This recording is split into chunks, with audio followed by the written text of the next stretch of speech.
que digo que nos encontramos aquí, por lo menos la intención de reunirnos ha sido celebrar el fin de año de una manera diferente, ¿no? No como lo hace todo el mundo, como es habitual, de una manera diferente, pero no peor, por supuesto que no, ni mucho menos más triste, ni más aburrida, sino simplemente desde otro planteamiento y desde otra óptica. Yo creo que lo más importante, y es por lo que estamos aquí, es porque queremos terminar el fin de año escuchando la palabra divina, ¿no? La palabra de Dios. La escucha de la palabra de Dios tiene una relación directa importantísima con la vida de los sacramentos y con la vida de la fe en general. De hecho, es el alimento más importante, ¿no? A la hora de alimentar nuestra fe, nuestra vivencia religiosa, nuestra vivencia cristiana. ¿Cuál tiene que ser nuestra actitud ante la palabra? Bueno, lo primero de todo, no se nos puede olvidar que estamos en Navidad. Y Navidad es ese tiempo litúrgico en el que recordamos de manera especial que la palabra está viva, ¿no? Que la palabra se ha encarnado, que la palabra se ha hecho un hombre como nosotros. La palabra de Dios, el verbo de Dios, lo que Dios nos tiene que decir, ha tomado forma humana. Lo cual es muy significativo porque quiere decir que ese hombre, desde el momento de su concepción hasta el momento de su resurrección y su ascensión al cielo, tiene un mensaje, algo que comunicar y algo que es continuo, que es dinámico, que es eterno, que está vivo porque ha resucitado y que Jesús mismo no es que, a ver, es verdad que dice cosas, ¿no? Y nos comunica cosas, pero sobre todo Jesús es él mismo un mensaje, es él mismo una palabra, ¿no? Entonces, ¿qué actitud tenemos que tener ante la palabra de Dios? Bueno, por supuesto, ante el verbo encarnado, nuestra actitud es de adoración porque es Dios, o sea, no hay mucho más que discutir, pero la palabra de Dios escrita, la Sagrada Escritura, ¿cuál tiene que ser nuestra actitud? ¿No? Es lo primero que tenemos que revisar, porque nos hemos acostumbrado a manejar la palabra de Dios, tener Biblias, evangelios, hasta se hace de bolsillo, la edición de Divesa, barata, para que se difunda, se personaliza, se le hacen comentarios. La palabra de Dios, hoy día, gracias a Dios, está muy, en el buen sentido de la palabra, manoseada, en el sentido que la tenemos al alcance. Esto no siempre ha sido así en la historia de la Iglesia, ¿no? Vivimos una época privilegiada en ese aspecto, ¿no? Pero claro, el riesgo que tiene esto, como todo, es que cuando tú te acostumbras a algo, se acaba de alguna manera, ¿qué palabra pongo? Como entendedme lo que voy a decir, porque a mí me suena mal la palabra, pero es que ahora mismo no se me ocurre otra, como envileciendo, como perdiendo, se va haciendo vil, vulgar, se va vulgarizando, es ya tan cotidiano, es tan normal que tenemos Biblias, tenemos evangelios, tenemos la palabra de Dios, tenemos la liturgia de las horas, nosotros que estamos continuamente manejando la palabra de Dios, escuchándola, repitiéndola, salmodiándola. Entonces, pues llega un momento en que eso se puede deteriorar, porque se nos hace tan normal que perdemos la perspectiva, ¿no? Entonces, ¿cuál tiene que ser nuestra actitud ante la palabra de Dios escrita? Es lo primero que yo quiero revisar hoy, ¿no? Pues primero tenemos que entender que nuestra actitud ante la palabra de Dios no es como quien contempla un tema de investigación más, o son textos que nos ayudan a conocer una determinada cuestión que nos interesa, como leeríamos cualquier libro, ¿no? O cualquier texto, sino que la palabra de Dios, cuando la leemos, tenemos que ser conscientes de que estamos ante algo que es un misterio, ¿no? O sea, la palabra de Dios escrita, la escritura, es siempre un misterio. Y cuando leemos la Sagrada Escritura, para profundizar en el conocimiento de algo, simplemente porque queremos saber algo, la estamos tratando mal, porque la estamos tratando como un objeto, y no es eso. Cuando tratamos a la Sagrada Escritura como un objeto, la estamos tratando como algo. Y de la misma manera tratamos a la Sagrada Escritura, y os lo digo con todo respeto porque mucha gente lo hace y yo misma lo he hecho algunas veces, ¿no? Cuando tenemos la costumbre bastante extendida, y digo que yo también lo he hecho, de abrir la Escritura para encontrar respuesta a algo, y ahí vemos lo que el Señor nos dice en ese momento. Yo no estoy diciendo que esté mal hecho, que repito que yo lo he hecho más de una ocasión, sino que estamos tratando la Escritura como algo de lo que nos servimos.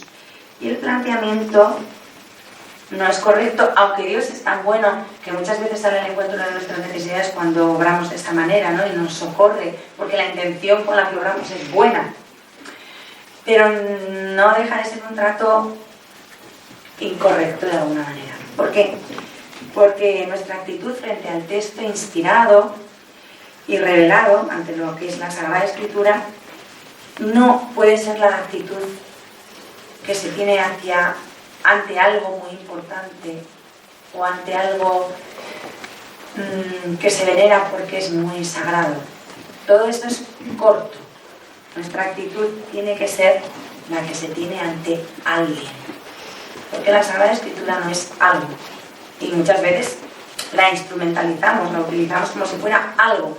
La Sagrada Escritura es alguien que está ahí, ¿no? Y ese alguien, esa palabra escrita, esas frases, ha tomado carne humana. O sea, se ha hecho todavía alguien más tangible.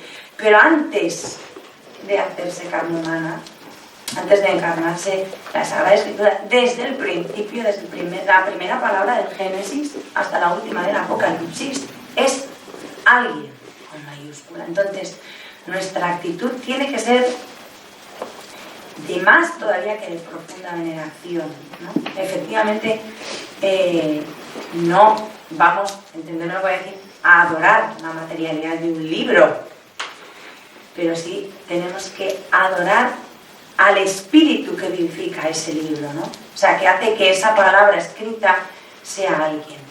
Esto que pasa, que a mí la primera, de hecho cuando yo estaba preparando esto y lo estaba mirando, para mí ha supuesto un examen, porque mi actitud ante la Escritura, que manejo todos los días, a todas horas, es de profunda veneración ya de entrada. Pues tengo que reconocer humildemente que no siempre. Yo soy consciente cuando estoy recitando los salmos, que nosotras las monjas lo hacemos todos los días, o cuando estamos escuchando la palabra de Dios proclamada en la liturgia, porque es verdad que el que lee es uno, no vamos a leer todos en bloque, pero esta palabra en este momento proclamada en la liturgia, en ese contexto, está viva, es alguien que habla, ¿no? De verdad soy consciente cuando yo me levanto para honrar el Evangelio, que hay alguien que me habla, o cuando yo misma hago las lecturas de la misa, las proclamo, no las leo, las proclamo con esa conciencia de que estoy siendo el instrumento de Dios para hablar a mis hermanas, o a los hermanos, a la comunidad de fe que en ese momento está celebrando con nosotras. Pues yo tengo que reconocer humildemente que no. Que más o menos todo esto que os estoy contando, la teoría me la hace hace mucho tiempo, pero se me olvida, se me borra, se nos pierde, y es que la realidad es esa, ¿no? De hecho, en la misa hay dos partes, la liturgia de la palabra y la liturgia eucarística, y ambas partes son el mismo banquete, ¿no?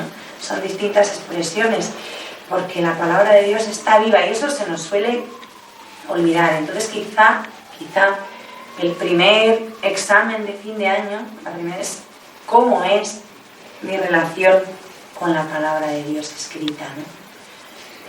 Todo esto que os estoy diciendo, cómo la utilizo, que suena muy mal, ahora después de decir esto suena muy mal decir la utilizo, cómo la leo, más bien la palabra exacta no sería tampoco cómo la leo, porque leer se lee esto también, cómo la vivo, ¿no? Cómo me alimento de esta palabra, cómo veo a Dios sirviéndome en esa palabra, hablando en esa palabra, ¿no? Esa quizás sería la primera pregunta para examinarnos. Y propósito firme para el nuevo año, que mi actitud ante la palabra sea de profunda veneración y de más de veneración. Que el Señor nos conceda la gracia, es algo que debemos de pedir, de reconocer a Dios vivo, ¿no? Que la palabra de Dios no es algo, sino que la palabra de Dios es alguien. Cuando tomemos la palabra de Dios en las manos, tenemos que intentar hacerlo con veneración, con respeto y por supuesto con una fe profunda. Tiene que ser nuestro gesto. Yo he visto que hay hermanas, ¿no?, que cuando terminan de rezar la liturgia y les hace un gesto muy bonito y quiero empezar a hacerlo, luego no sé si lo haré, pero tengo esa intención, que besan el libro. ¿Por qué? Pues porque en ese libro efectivamente hay alguien entre las páginas de ese libro que, ungido por el Espíritu, me alimenta y me da vida, ¿no? Entonces, utilizar también, o sea, ver en los libros sagrados eso, que Jesús está ahí, que Dios está ahí, que el Espíritu actúa desde ahí, ¿no?, que es el alimento directo que me da, y también tratar en signos externos con esa veneración los libros sagrados, ¿no?, que repito que es la primera, que muchas veces no lo hago, y para mí todo esto, porque por lo que os decía, que nos acostumbramos, y es tan normal leer la palabra de Dios, es tan normal rezar la liturgia, es tan normal comer el cuerpo de Cristo todos los días. Dios es tan bueno que se nos hace así de cercano y así de cotidiano. Pero el que sea cercano, el que sea cotidiano, no puede significar nunca que sea normal, porque es un misterio tan grande que tenemos que pedir la gracia de no acostumbrarnos, ¿no? De no dejar de sorprendernos nunca. Otra cosa que nos tiene que provocar la presencia de Dios en la palabra. A ver, la presencia de cualquier persona en un lugar, pues ejerce una influencia positiva, negativa. Hombre, puede haber gente que sea un poco adulto y no ejerza ninguna influencia, va por el mundo sin pena ni gloria, ¿no? También hay algunos así, también, pero vamos, generalmente todas las personas, si son buenas, tienen una influencia positiva, y si son malas, tienen una influencia negativa. Algún adultillo hay, pero normalmente pues todos tenemos una influencia, ¿no? Entonces, cuando entras tú en contacto con una persona, la persona X, entramos en contacto con una presencia, la presencia de esa persona, con su realidad, y nos influye pues para bien o para mal. Y cuando estás en contacto con una persona, indefectiblemente, esto es así, entras en su círculo de influencia. Puede influirte porque tienes un contacto y una relación con ella. Y esto debería suceder de igual manera en nuestro contacto con la Escritura, porque la Escritura, acabamos de decir, que es alguien, con mayúscula. Ese alguien es la presencia de Dios, que se manifiesta también ahí, se manifiesta sacramentalmente en determinados momentos, pues también se manifiesta ahí, ¿no? La presencia de Dios se hace tangible, y si no se hace tangible, pues es real en la Escritura. Por eso tomar la Escritura en nuestras manos, aun el hecho físico de coger la Biblia, ¿no?, o el diurnal, nos pone de alguna manera, si lo hacemos con ese espíritu de fe, en el área de influencia de la palabra, ¿no?, de la palabra de Dios. Y ese acto de tomar la palabra y leer la palabra, vivir la palabra, porque ya el verbo leer me resulta muy pobre a la hora de referirnos a la Escritura, ¿no? A la hora de vivir la palabra, a la hora de sorber, absorber, alimentarnos de la palabra, pues nos coloca ante un misterio, ante una verdad que me abarca y en la que yo quedo sumergida, quedo totalmente en el área de influencia del verbo de Dios, ¿no? Del verbo eterno de Dios, segunda persona de la Santísima Trinidad, que ahora mismo le estamos contemplando recién nacido, ¿no?, encarnado. Por algo es un libro vivo. Al fin y al cabo volvemos al sitio de siempre y se da una cuenta, pues las grandes intuiciones, no fueron intuiciones, gracias y revelaciones que la Santa Madre recibió, ¿no? De hecho, además, esto se ve corroborado porque Jesús mismo se la autorreveló a ella de esa manera. Yo seré tu libro vivo. Él mismo se denomina esto. Es una revelación privada, pero es una revelación válida de la que yo desde luego no dudo para nada, ¿no? Él mismo se califica un libro vivo, ¿no? Él es la palabra. En la Sagrada Escritura nos encontramos a nuestro Señor, a mi dueño, a mi Dios, a mi esposo. Cada una puede poner ahí la imagen de Dios que tiene, ¿no? Su manera más personal y más íntima de dirigirse a Dios, porque Él está ahí. Y el contacto con Dios, que me ama y que me desea, y desea influir en mí con su gracia, parte de ahí. De la Escritura brota continuamente una fuerza transformadora que no la podemos dudar, ¿no? El contacto con la Escritura nos va a llevar siempre a nuestro interior, a nuestra conversión interior, porque ese es el principal objetivo de la palabra. Anunciarme a Dios, anunciarse a sí mismo y cambiarme desde dentro. Por eso tenemos que leer siempre la Escritura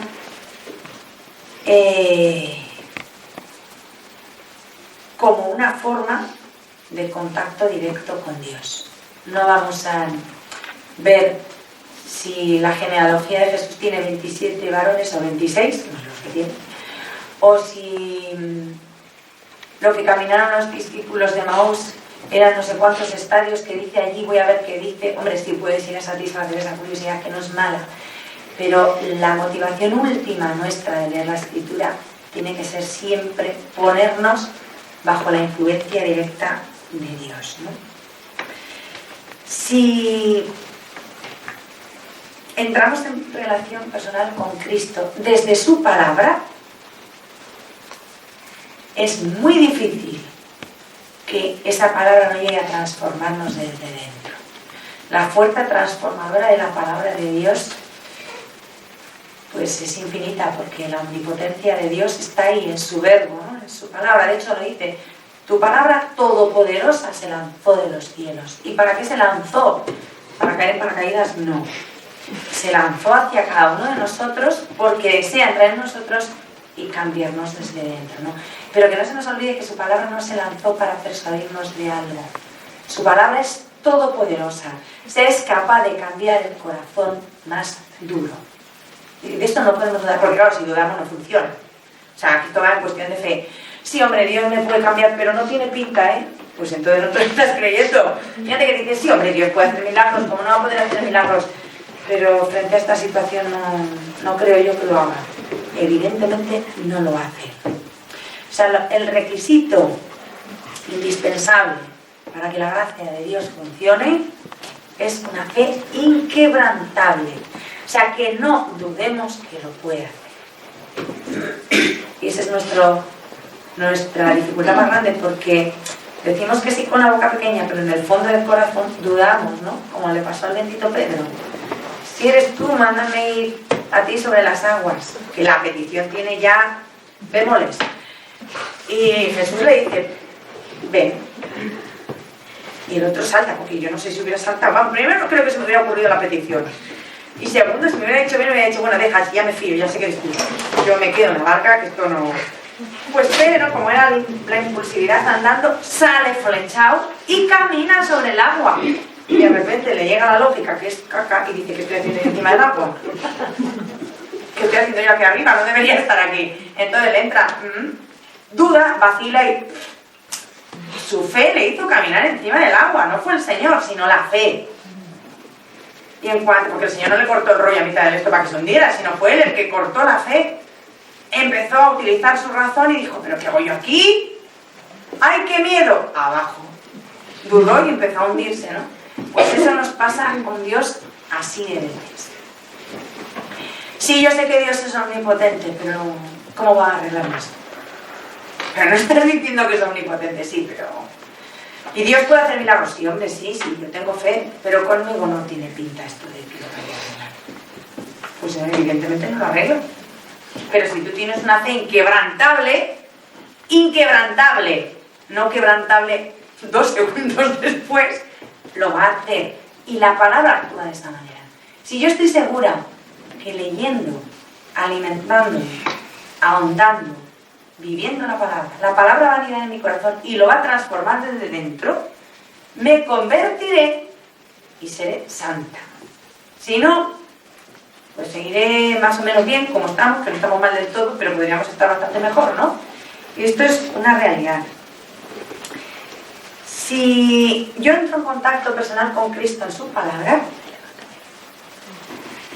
presente en el texto inspirado, ese texto irá planificándome por dentro, irá llenando mi corazón, irá llenando todo mi ser y empezaré a escuchar no con un oído humano, sino desde el corazón. Y el mandato fundamental de Dios al pueblo es escucha Israel, escuchar a Dios, ¿no? Solo hay una cosa importante que es escuchar la palabra de Dios, lo cantamos, también lo cantamos, pero luego no... fíjate, si es verdad, si lo cantamos. Solo hay una cosa importante, escuchar la palabra de Dios. Y si es lo único verdaderamente importante, ¿por qué no estoy siempre abierta a esa escucha? Pues porque somos así de limitados y así de incoherentes, y tampoco pasa nada, que el Señor también cuenta con ello. Quiero decir que no hay que agobiarse, pero sí ser conscientes, ¿no?, de esa realidad que vivimos. San Jerónimo, que fue el gran padre amante de la escritura, que primero nos tradujo la escritura al latín, ¿no?, que se denomina la Vulgata, y se denomina Vulgata porque lo acercó al pueblo, porque claro, leer la escritura en griego, pues mira, a lo mejor había algún espabilado, ¿verdad?, pero el 95% del personal no se enteraba de nada. En latín también hubo unos cuantos que no se enteraban, pero también es cierto que cuando San Jerónimo traduce la escritura en latín era la lengua del pueblo, por eso se llama Vulgata. O sea, la mayoría, al menos aquí en Occidente, hablaban en latín, ¿no? Y luego nuestras lenguas vienen derivadas de ahí. Entonces, San Jerónimo, que fue el gran amante, ¿no?, de la escritura, y que fue a Belén, precisamente la Navidad viene muy bien citarle, estuvo allí contemplando y adorando y empapándose del lugar donde de verdad la palabra se hizo carne, pues dice que desconocer la escritura es desconocer a Cristo, es así de contundente. El que no conoce la escritura no conoce a Cristo. O sea, es así de claro, ¿no?, y de contundente. Y conocer a Jesús es lo único que puede de verdad cambiarnos la vida. Y para conocer a Jesús es necesario conocer y amar la escritura, ¿no? Conocer a Jesús influirá en mis decisiones posteriores, en mis elecciones, porque cuando yo le conozca no querré hacer nada que no esté de acuerdo con su enseñanza y con sus deseos. Bueno, ¿por qué? Porque con conocer a una persona, yo puedo conocer a una persona y yo mi vida la hago al margen de esa persona. Por una razón muy simple, porque es imposible conocer a Jesucristo y no amarle. Si se le conoce, indefectiblemente se le ama, y si se le ama, indefectiblemente se le sigue.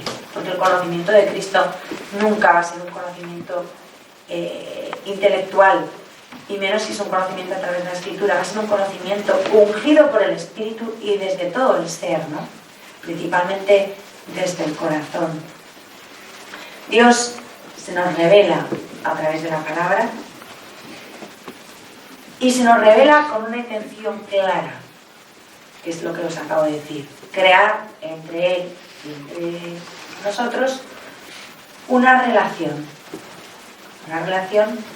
de amor, ¿no?, un vínculo y una relación de amor, para que, teniendo fe en su palabra, podamos adherirnos a Él y, esto ya es un poco más complicado, pero también se puede llegar a abandonarnos en Él, confiar en Él, ¿no? Si con profunda fe logramos adentrarnos en los pensamientos y los deseos de Jesús, pero se puede, iremos viendo cómo con el tiempo esos pensamientos de Él y esos deseos de Él pasarán a ser míos. Os prometo que no os estoy contando el cuento de Caperucita. Es verdad, es real y es posible. Y es que la vida cristiana es eso, o sea, llegar a unirnos a Él. Mirad, el otro día os decía un poco a las hermanas, ¿no? Las que no estabais, los que habéis venido con suena nuevo, pero yo llevo todas las navidades pensando, mirando al niño Jesús y diciendo, es que Dios se ha hecho hombre, pero hacerse hombre significa aprenderlo todo. O sea, Él está aprendiendo a ser hombre. O sea, no es que ha nacido, se ha encarnado, ha sido gestado por su madre, ha sido dado a luz, ya ha nacido, ya es hombre y ya. No. Ahora ha nacido y tiene que aprender todo. Porque como cualquier hombre cuando nace no tiene ni idea de nada. De hecho, se alimenta por un acto reflejo que tienen todos los recién nacidos. Llora cuando tiene frío y es como cualquier recién nacido. Depende en todo de su madre. Si no, no puede vivir y no sabe nada. O sea, todo lo que hace son actos reflejos, no tiene ningún conocimiento, tiene que desarrollarse. Y tiene, o sea, no se ha conformado con hacerse hombre. Sí, un recién nacido es un hombre. Caniquillo, pero es un hombre. Él aprende a ser hombre, como cualquier hombre. Nosotros no sabemos lo que es el hombre cuando nacemos. Nos plantan en el mundo y ahí te las ven todas, ¿no? Y vas desarrollándote, creciendo, aprendiendo. Él ha nacido y ahora le queda aprender a ser hombre. Se ha hecho hombre, pero todavía no sabe ser hombre. Todavía no sabe amar como hombre. Todavía no sabe llorar como hombre. Llora como recién nacido, que no tiene ni idea de por qué llora, pero llora. No llora por un sufrimiento, porque es tan pequeño que el único sufrimiento que puede tener es el de no encontrar a su madre, que es a la que conoce, el de no oír el timbre de voz de su madre, el de tener hambre, el de tener frío. Es como cualquiera de nosotros, tiene que aprender a expresar lo que quiere expresar, tiene que aprender a reconocer las cosas que hay a su alrededor, a descubrir el mundo, como cualquiera, tiene que aprender a ser hombre. Y a mí esto me tiene toda la Navidad obnubilada. Después de 44 años he caído a la cuenta de que Dios nace pero no sabe ser hombre. Y tiene que aprender. Viene como cualquier niño con todo el blanco para aprender a ser hombre. Claro, con eso nos pilla, ¿sabéis por qué? Porque cuando Él nos dice que aprendamos a tener sus sentimientos y sus actitudes, no vale decir, no sé, pues aprende. Claro, para Él es muy fácil, como era Dios, no, para Él no fue tan fácil, Él se lo tuvo que curar todo desde el principio, como cualquiera. Cuando Él me pida me pide que yo aprenda a ser Él, a ser Jesús, Él primero sabe lo que es aprender a ser yo, aprender a ser hombre. Es que hasta en eso Dios nos ha llevado a la delantera, o sea, no se ha ahorrado nada. No nos podemos excusar en eso, claro, como dicen muchos, como Él era Dios, pues como Él era Dios cuando se hizo hombre, en cuanto hombre, empezó de cero como cualquiera. No se ahorró nada. Luego yo no me puedo escudar, ni me puedo defender, ni me puedo excusar, ni me puedo escaquear. Si no aprendo a ser Jesús es porque no quiero. Así de clarito. Pero, hombre, no seas burro. Sí lo soy. Si no aprendo es porque no quiero. Y además tengo el manual, que es la escritura, ¿no? Y es lo que estamos celebrando en esta Navidad, que Dios ha venido a aprender a ser hombre para que yo pueda aprender a ser Dios, para que yo pueda aprender a tener su corazón, sus actitudes, sus sentimientos, ¿no? Y eso, yo estoy pasmada, y cuanto más lo pienso más, ¡wow!, más alucino, no sé, pues es el misterio, ¿no? Es un trueque sin condiciones, en el que Él no ha escatimado nada, ni ha ahorrado nada.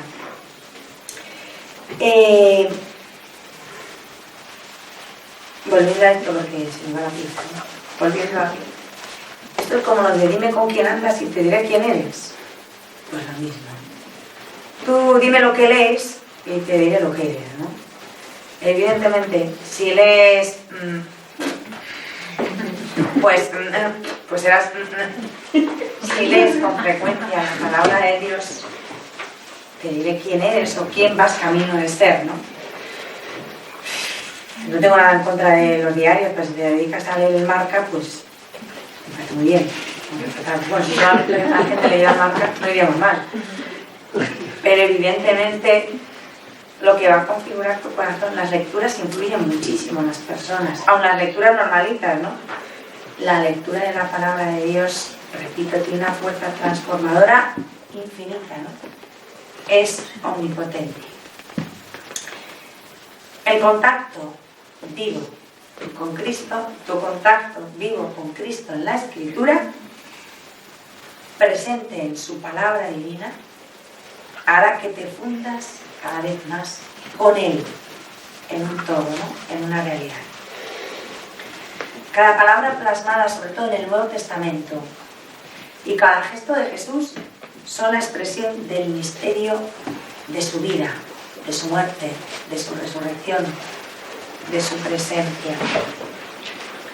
Tenemos que hacernos receptivos y permitir que la palabra nos abarque, nos rodee, y tenemos que aprender a escucharla, más que escucharla, recibirla con atención. Si esto lo hacemos así, acabaremos siendo transformados en Cristo. Y eso es lo que se llama santidad. Luego, la palabra de Dios es un medio único de santificación, ¿no? En el que la gracia actúa de una manera clara, evidente y contundente. Y yendo al trato concreto con Dios, a esto que se llama oración, ¿no? Que Santa Teresa dice que se llama trato de amistad. ¿Qué es trato de amistad con aquel que sabemos que nos ama? Tenemos que preguntarnos, ¿cuál es el papel, otra pregunta examen para el fin de año, que la Escritura desempeña en mi oración? Yo rezo pensando en las musarañas, que es el que rezo, o normalmente, al menos pongo en marcha mi oración con alguna palabra, con alguna idea de la Sagrada Escritura. ¿Cuál es el alimento, ¿no? El origen de mi oración? Y tenemos una Escritura, simplemente en los Salmos, pero en la Escritura, pero los Salmos hay salmos de todo tipo y para cualquier situación. Y según tu estado, el salmo tiene un sabor, tiene un color y tiene un sonido, ¿no? En toda la Escritura siempre hay algo que te va a llegar a ti en este momento concreto de tu vida que estás viviendo, el que sea. Tú te pones ante la Escritura en esa actitud receptiva y Dios te va a hablar, Dios te va a decir algo sin duda. Ahora estoy como en el milagro, si estoy convencida que me lo va a decir. No, si Dios puede decirme lo que quiera, porque como a mí nunca me habla, pues entonces nada, no te preocupes, ya te has puesto los tapones, no vamos a avanzar gran cosa. Claro que hay gente que no es nada receptiva. ¿Qué me va a hablar Dios? No esa actitud ni se molesta el pobre, ¿no? Ni lo intenta, ¿no? La lectura de la Escritura formará en nosotros, lo repito, cada vez una imagen más nítida de Dios. Evitará que se forme en nosotros, que nos ocurra a nosotros ese fenómeno tan frecuente de la deformación de la imagen de Dios. Porque también pasa que a veces acabamos haciéndonos cada cual Dios a nuestra medida. Sírvase a usted Dios como a usted le guste, self-service, ¿no? A usted como le gusta, así, así, así, pues mónteselo así. A usted esa parte no le gusta, pues va y la quita. No. Esas deformaciones las evitaremos viviendo de la palabra. Porque el verdadero rostro de Dios está ahí. Y es que si de verdad tuviéramos fe, veríamos al corazón de Dios palpitar ahí, entre las páginas de la Biblia. O sea, está de verdad ahí. Y si tú lo estás contemplando continuamente, no se te borra ni se te deforma la imagen, ¿no? Si yo veo a una persona una vez en la vida, no la vuelvo a ver en 10 años, ni tengo una fotografía, ni acceso, ni nada, al final ese recuerdo se va borrando o se va deformando, ¿no? Pero si yo tengo una fotografía de esta persona todos los días delante y la veo continuamente, ese recuerdo permanece vivo, permanece nítido y no se va deformando porque lo tengo actualizado de continuo. Pues la palabra de alguna manera es esa imagen, no de alguna manera, es esa imagen viva de Dios que va a impedir que nuestro concepto de Dios, nuestra imagen de Dios se vaya deformando. Y esto es muy importante en la vida práctica, nuestro encuentro continuado con Cristo en su palabra nos ayudará a descubrir a Dios en el mundo que nos rodea. Yo no voy a leer el mundo y las circunstancias que me rodean de la misma manera si previamente he leído la palabra que si no la he leído. Si yo he leído la palabra y tengo la palabra de Dios fresca en mí, reciente, mi lectura de los hechos, de la vida, del mundo, de lo que suceda, será diferente en mi comprensión de lo que suceda que si intento leer los hechos y las circunstancias, la historia, sin Dios, al margen de Dios, ¿no? La palabra de Dios me va a enseñar a interpretar los abundantes símbolos de la presencia de Dios en la naturaleza, incluso en la civilización actual y en la cultura que me rodea.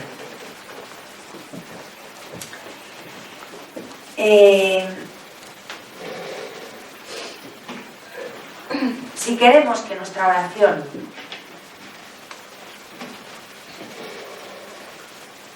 se fundamente en la Escritura, y esto es muy importante para todas, pero para las monjas más, esto lo voy a decir, tenemos que ser de verdad, Marías en Betania.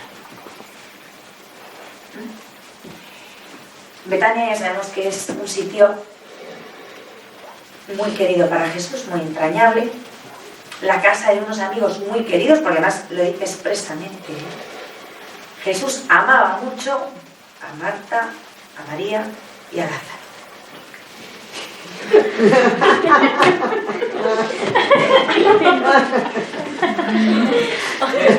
Mira qué chula ella, ¿eh? Jesús amaba mucho a Marta, a María y a Lázaro. Pero hay que ser María en verdad.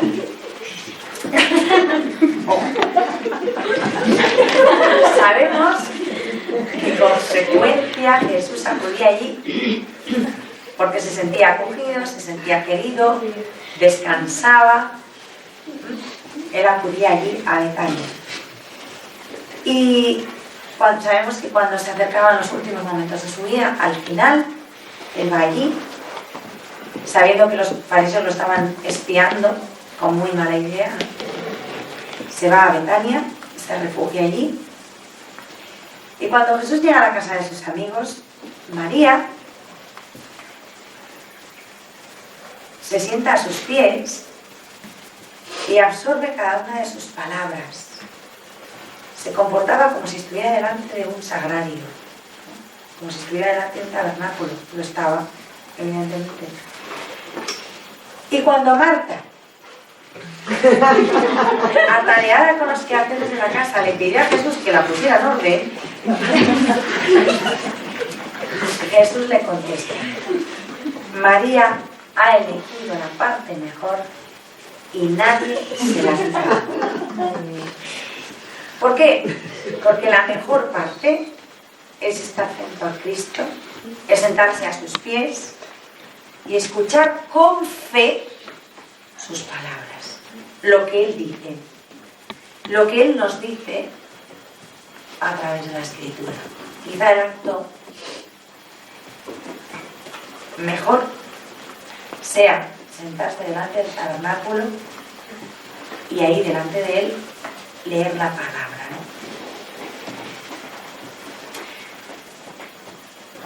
¿no? María, escuchando y contemplando a Jesús, que es la palabra encarnada,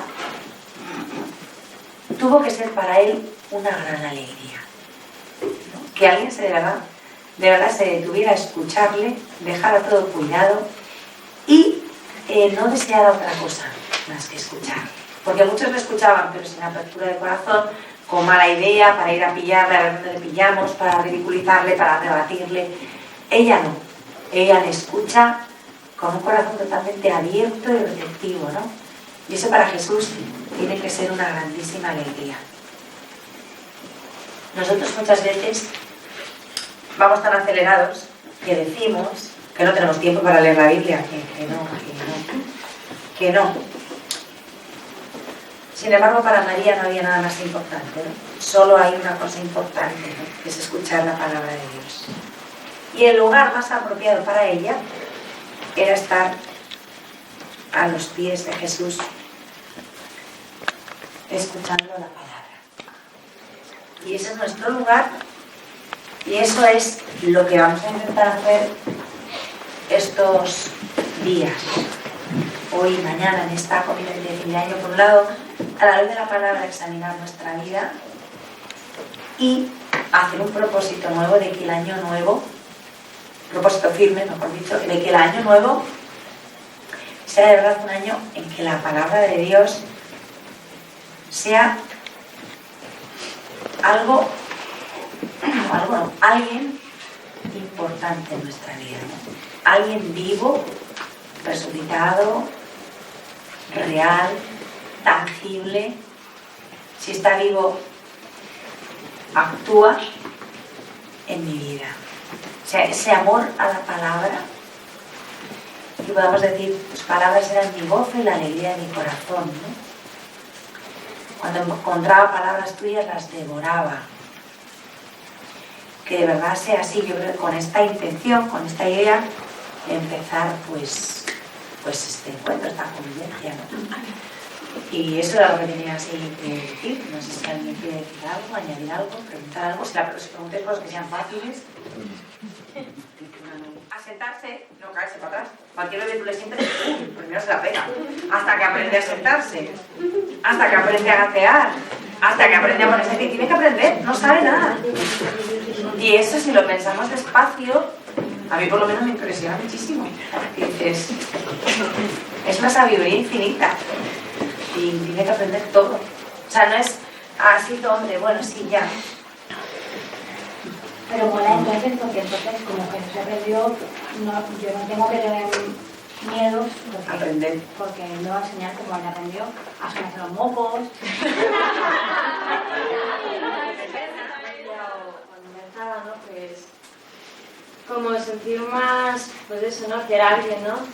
Y sí que yo cuando entré así, cuando veía a una hermana pues usar los diarios así, como yo siempre he sido como muy reticente a estas cosas, de decir, a mí no me sale porque es como esa para mí como, yo que sé, una pelota, cualquier cosa que no es nada. Claro, era como, no le encontraba sentido, decía, bueno, lo respeto mucho, pero no me sale. Entonces nunca lo hacía. Y cuando iba experimentando esto, era como, pues eso, al descubrirte a alguien, pues es como que hasta lo deseas y, no sé, como decir, que te sale espontáneamente, ¿no? Y es decir, pues mira, hasta yo lo desearía, bueno, de hecho alguna vez lo he hecho. Y no sé, que es como, ¿no? ¿Qué cambio? Le has encontrado el sentido. Recuerdo una vez que estábamos en el refectorio y vino la portera de los, porque siempre iba con el brevario encima, no contaba con que ahí le iban a dejar alguno, ¿no? Siempre lo llevaba, con una funda de estameño además, una funda como la que llevamos, una marrón. Y sí recuerdo que se lo acercó simplemente en el refectorio, no estábamos rezando, y por eso me llamó la atención y se me quedó muy grabado, porque se lo vio en la mesa traviesa, estaba en la mesa traviesa, lo cogió y lo besó. Y se me quedó muy grabado. A partir de entonces sí que le di muchas vueltas a aquello, ¿no? Aunque, aparte de que yo siempre le he encontrado sentido, siempre. Porque bueno, las que conocen mi testimonio personal ya saben que yo desde niño lo de la palabra de Dios pues es algo que... La palabra de Dios y la voluntad de Dios. No, de verdad es que el que lee la palabra de Dios se topa con alguien y los caminos de oración cuando dicen ¿cómo se aprende la oración? ¿Cómo empezar la oración? Yo siempre digo lo mismo. ¿Quieres aprender a orar? Lee cada día un trocito del Evangelio, por lo menos del Evangelio, pero de la Sagrada Escritura. Terminarás orando porque te encuentras con alguien, no con algo. Y como la oración es relación interpersonal con él, pues terminas orando, sí o sí. No te tiene que dar ninguna más clase, ningún tratado de oración ni de nada. Tú lee la palabra de Dios y terminas orando. Porque terminas hablando con él, te tomas con alguien. Y yo es algo que he experimentado pues desde muy joven, fue una gracia de Dios, desde los 17, 18 años, porque a los 16 yo vivía de una fe heredada, y llegó un momento en que a los 15 o 16 años yo dije, bueno, yo vivo de una fe heredada, pero yo tengo que conocer a ese Jesucristo que conozco, no comulgar porque es de familia y porque es una fe heredada. Y entonces pues dije, ¿dónde puedo conocerle bien? Pues en la Sagrada Escritura. Y entonces por eso fui a fe católica, no porque mi padre trabajara allí, sino porque yo comprendí que allí iba a conocerle. Y efectivamente fue dedicarme a ver y rumiar la palabra de Dios, y es que el paso de la oración de meditación discursiva a la meditación pues fue rapidísimo. Por eso, porque como ya me dediqué a leer todos los días, devoraba la palabra. Es que es por eso que me gusta eso de Jeremías, cuando encontraba palabras tuyas las devoraba, y es que es eso. Y llega un momento que es que te enamoras de alguien, te enamoras de la palabra de Dios. Yo es que también he tenido la gracia de tener un padre que estaba enamorado de la palabra de Dios, de Jesucristo. O sea, era un ejemplo vivo de eso. Aparte de que la dominaba desde el Génesis hasta el Apocalipsis de una manera impresionante, ¿no? Y entonces pues es algo que también pues habrá sido gracia, ¿no?, por parte de mi padre y eso, pero es verdad. Es que yo cuando la conocí, un día, ya poco tiempo, pasa por mi lado, me van a mirar, y la oigo, y yo estaba hablando solo, y dije, uy, qué mal, ¿no? Y pasa por mi lado y salta. Cuando encontraba palabras tuyas las devoraba, y yo definitivamente está atendiendo. Citando a Jeremías en alto, la crucé por un pasillo y digo, esta chica. Cuando encontraba palabras tuyas las devoraba, y yo pensaba mis adentro, pues buen provecho, porque... Llega un momento que se va profundizando, y ahora